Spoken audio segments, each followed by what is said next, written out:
કહેવાય? એનો મારે એક પ્રસંગ આપને કહેવો છે સાહેબ. અર્ધાંગના કોણ કહેવાય? હાસ્યની વાત તો હું કરીશ જ, પણ ગામડું ગામ ગોરબાપ આવે છે, ગરીબ બાઈ ઠામણા ઉટકે છે, પતિ આમ બેઠો છે વહુરીની કોઈ. ગોર મહારાજે કીધું દયા પ્રભુની ધર્મની જે કઈ શબ્દ નાખ્યો એને પછી જ્યોતિષનું જ્ઞાન હતું એટલે બાઈ ઠામણા ઉટકતી હતી. એને કીધું લાવ બેન તારા જોહ જોઈ દઉં. તો ગામડાની બાઈ ના પાડે છે, ના ગોર મહારાજ મારે નથી જોહ જોવરાવા. કે બેન તારા ભાગમાં સુખ દુઃખ મને જોવા તો દે. ના ગોર બાપા નથી જોવરાવા, મારે જોહ નથી જોવરાવા. તમને હું સીધો આપીશ, મારી ત્રેવડ છે બધું આપીશ, પણ મારે નથી જોહ જોવરાવા. તો કે ના મને તને વાંધો શું? તો વાંધો કાંઈ નથી, પણ તમારે જો જોવા જ જો હોય તો એની વ્યક્તિ સામે બેઠી એના જોહ જોવા. એક ગરીબ માણસ બેઠો છે, ચિંતામાં છે, અને ગોર મહારાજ કીધું કે એને તો એ તો ભિખારી જેવો લાગે, એના જોહ તો દેખાય જ બેન, એને શું જોવે? કે ગોર મહારાજ તમારા મન ભિખારી છે, મારો ભરથાર છે, મારો પતિ છે. હું જોહ જોવરાવત કુંવારી હતી, મારા બાપને ઘેરે હતી, તે દી આવ્યા હોત તો.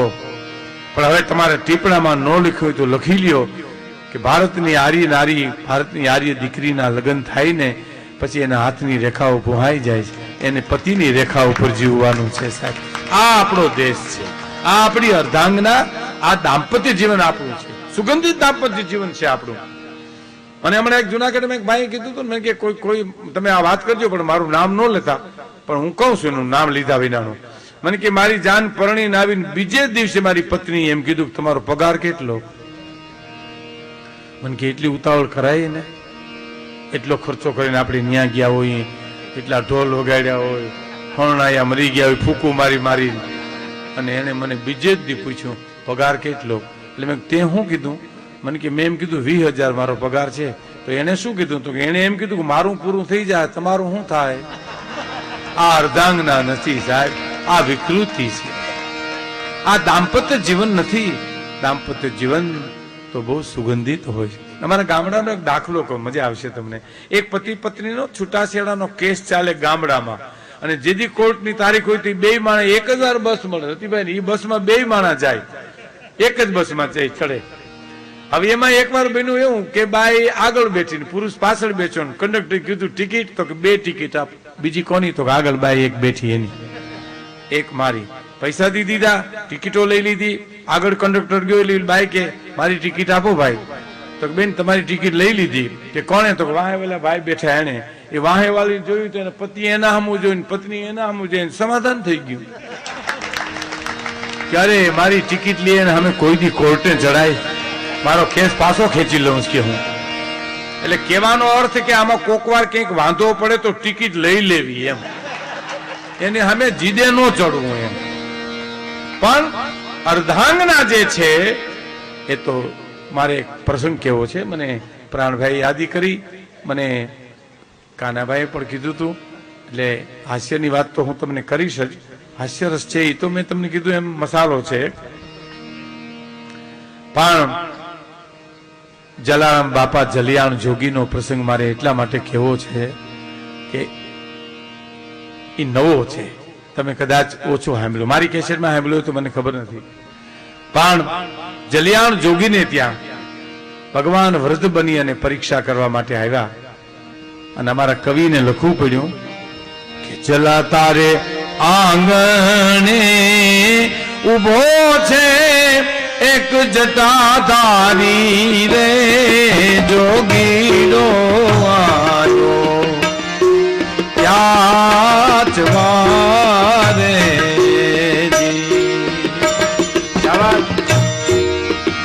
જલા તારે આંગણે એ ઉભો છે એક જટાધારી રે, જોગીડો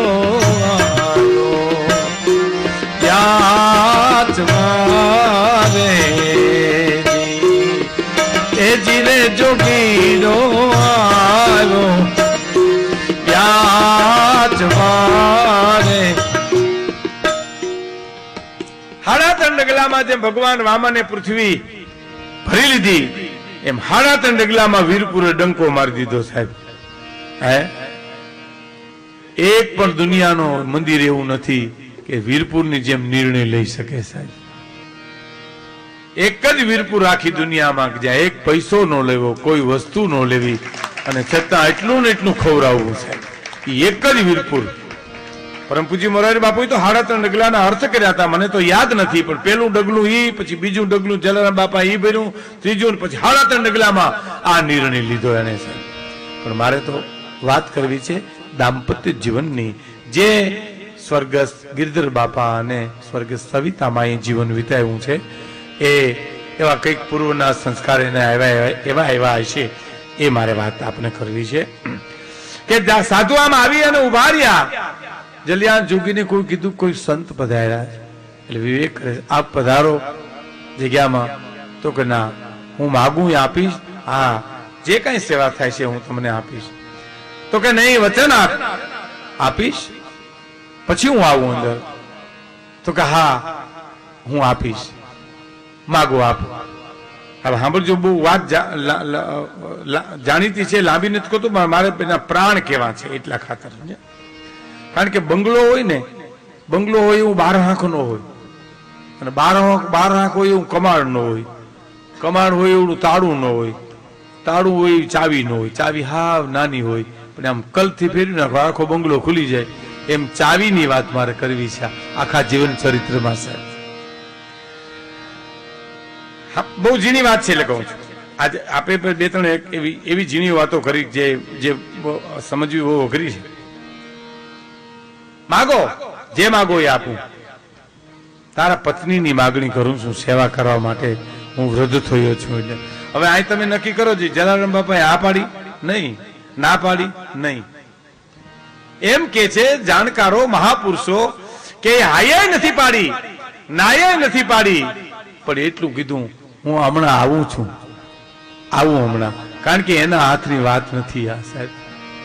દેવાજ બોદર તો લખી હગે કે આયરાણી આવેલ માણસોની હારે નવઘણને આપણે દુશ્મનને મોટો કર્યો છે, એને તમે રવાના કરી દેજો, પણ આયરાણી રાહ રાખતા વાત કરજો. એ તો પુરુષ લખી હગે, અમલ તો જણનારી જનેતાને કરવો છે સાહેબ. હા, એમ જો જલિયાણ બાપાના હાથની વાત નથી આ કે હાય પાડી શકે કે નાય પાડી શકે, પણ શું એ ભગવાનની કૃપા, એને એટલું કીધું હું હમણાં જ આવું છું. આ બહુ મોટી વાત છે સાહેબ.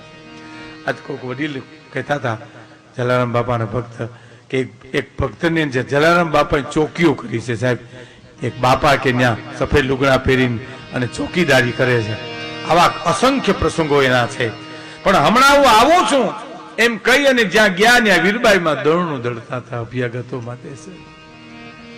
દળનું દળે જય જલિયાણ જોગીએ એટલું કીધું, દેવી એક સંત પધાર્યા છે, એની આખરી માગણી છે, અને માગણીમાં આપની માગણી કરે છે. એ જ ક્ષણે માતાજી ઉભા થઈ ગયા, એ જ ક્ષણે ઉભા થઈ ગયા અને હાલતા થઈ ગયા સાહેબ. આ વાતને વાગોડીએ ને તોય રોમાંચ થાય. ઉભા થઈ ગયા, જલિયાણ જોગીની અરે હાલતા થઈ ગયા. પણ સાધુ પાસે આવ્યા ને, સાધુ પાસે આવ્યા ત્યાં સુધી જલારામ બાપાને હારો હારે હાલ્યા. પણ સાધુ જેવા નજીક આવ્યા એટલે આમ વાહો ફરી અને જલિયાણ જોગીને સામે હાથ જોડી અને જે ભગવતી બોલ્યા છે સાહેબ, વીરબાઈમાં બોલ્યા છે, એ ભારતીય હારી નારીને જીવનમાં ઉતારવા જેવું છે સાહેબ. એને શું કીધું ખબર? જોગી ભક્તરાજ, આટકોટ થી મારા બાપને ત્યાંથી તમારી ચૂંદડી ઓઢીને વીરપુરમાં હું પરણીને આવી, ત્યાંથી માંડીને અત્યારની ઘડી સુધી આ દાસીની કાંઈ ભૂલ થઈ ગઈ હોય તો આ દાસીને માફ કરજો જલિયાણ, મને માફ કરજો. ત્યાં જ ઓલો અખિલ બ્રહ્માંડનો માલિક ધ્રુજી ગયો તો સાહેબ કે આ પરીક્ષા તો મને મોંઘી પડશે. હાલતા થઈ ગયા, ઈ વગડા સુધી ગયા, ત્યાં સુધી તપ જીરવાનું, પછી જોલી અને ધોકો દઈ અને હોયો ગયો કે હજુ સુધી દેખાણો નથી. પણ ઈ ક્ષણે એક ઘટના બની છે, મારે તમને કેવું છે વિપુલભાઈ. આમ જોલી અને ધોકો દઈ અને કે તમે બેહો અહીં હું આવું છું એમ કરીને હાલતો થઈ ગયો. એ જ ક્ષણે સતાધારની જગ્યામાં એની મેળે મેળે નગારા મંડ્યા વાગવા, એની મેળે મેળે ઝાલરું મંડી વાગવા, એની મેળે મેળે ડંકા મંડ્યા વાગવા. અને અભ્યાગતો જાગી ગયા સતાધારની જગ્યામાં કા શું કૌતુક થયું બધાય ઉઠીને જો જોવે તો આપો ગીગો વીરપુર સામે નજર કરી અને ખડખડાટ દાંત કાઢે છે સાહેબ. અને આપા ગીગાને કોઈ અભ્યાગતે પૂછ્યું કે આપા દાંત કા કાઢો કે જલિયાને મોતીડું પરોવી લીધું એમ. જલિયાણ જીવી ગયો કહેવાય, જલિયાને મોતીડું પરોવી લીધું કહેવાય. આ અર્ધાંગના છે અને આ અર્ધાંગના એ માતા અને પિતા. હું કાયમ કહું છું કે માણસ કોઈ પણ નું ઋણ ચૂકવી શકે પણ માતા અને પિતાનું ઋણ ન ચૂકવાય કોઈ દિવસ. માતૃદેવો ભવ, પેલા માં, પછી પિતૃદેવો, પછી પિતા. એ તો પછી પૂજ્ય વિપુલભાઈ તમને સરસ રીતે સમજાવશે સંસ્કૃતના અને ઋષિકુમારો સાંદીપના. એનું તો સંસ્કૃત સાહેબ સાંભળવું જ ગમે, તમને ટાઢેક થાય આટલું સ્પષ્ટીકરણ. પૂજ્ય મોરારી બાપુ કહે છે ને કે સાંદીપની જાય ઋષિકુમારો જયારે પ્રાર્થનાઓ સંસ્કૃતમાં કરે ત્યારે ભીખુદાનભાઈ 32 કોઠે દીવા મંડે થવા. આપણે એમ થાય કે આપણો ભારત ભવ્ય ભારતનો ભૂતકાળ આપણે તાજો થાય. આ દુનિયાની પણ માં છે, એ એકાક્ષરી મંત્ર છે. બાપ માતૃદેવો ભવ, પેલા માં આવે છે, પછી પિતૃદેવો ભવ. કારણ કે માને એકને જ અધિકાર છે કે આ તારો બાપ છે, એ કહેવાનો અધિકાર કોઈને નથી. એ માં છે. એ મારે એકાદી બે વાત કરવી તમને કે માં. મને એક સાધુએ કીધું મને કે ભગવાનને વિચાર આવ્યો તો કે હું ઘેરે ઘેરે નહીં પહોંચી શકું, પછી એને માનું સર્જન કર્યું. અને તમને મને ભગવાને એમ કીધું કે મને પગે લાગવાની ઈચ્છા થાય તે તમારી જનેતાના પગે લાગી લેજો. એટલે મને પગે લાગ્યા બરોબર જ છે. માં છે એ પરમાત્માની પ્રતિકૃતિ છે, પણ મને તમને સમજાતું નથી. કારણ કે માયરા કરે, બાયદા કરે, બોલ્યા કરે, એની ખબર તો એની ગેરહાજરીમાં પડે, જ્યારે એ ન હોય ત્યારે પડે કે માં શું છે. આમથી નહીં લખવું પડ્યું બોટાદગરને કે મીઠા રે મધુ ને મીઠા મેહુલારેલો, મીઠા મધુ ને મીઠા મેહુલારેલો, એથી મીઠી છે મોરી માત જોવા જનની જોડ સખી નહીં મળે રેલો. દુનિયામાં જનની જોડ સખી નહીં મળે રેલો.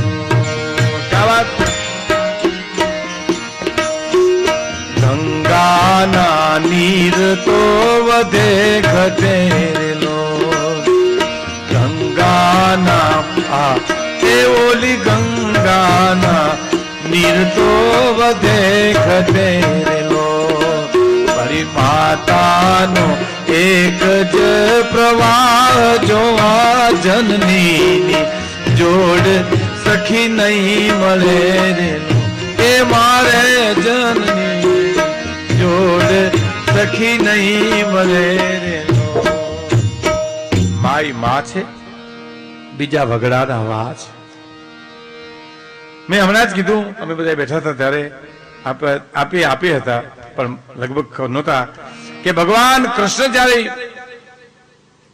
હથિયાર ધારણ કરી અને મહાભારતના યુદ્ધમાં તૈયારી કરે જવાની અને દેવકી માને પગે લાગવા ગયા ત્યારે દેવકી માં રોવા માંડ્યા.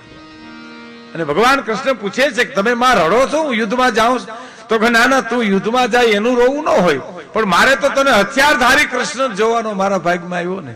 બાળકૃષ્ણ તો બધું જશોદાના ભાગમાં આવ્યું, મારે તો હથિયારધારી જોવાનું થયું ને. બાળ કૃષ્ણ તો બધું જશોદાના ભાગ. એટલે દુલા કાગને લખવું પડ્યું છે ને કે મારી તારા કેટલા જન્મની એક વાણી જીવે નંદરાણી તારા આગણા